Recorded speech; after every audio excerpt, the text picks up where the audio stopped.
इस क्वेश्चन में हमें बोला है if triangle ABC is similar to triangle DEF.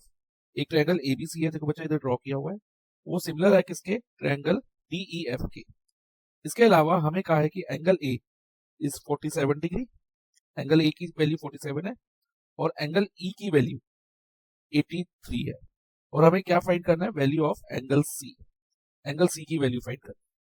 तो बच्चा एंगल सी की वैल्यू हम एंगल सम प्रॉपर्टी से फाइंड कर सकते हैं अगर हमें एंगल ए और एंगल बी दोनों की वैल्यू पता हो। तो हम किसी तरह से एंगल बी की वैल्यू निकालें।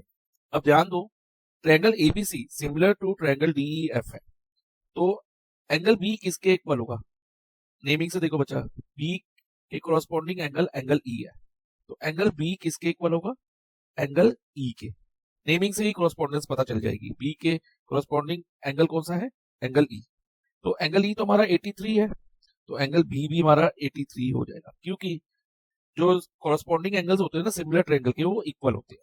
तो angle B equal to angle E 83 degree. अब इन ट्रायंगल एबीसी हम एंगल सम प्रॉपर्टी लगाएंगे, तो लिखेंगे angle A plus angle B plus angle C is equal to 180 degree angle sum property से।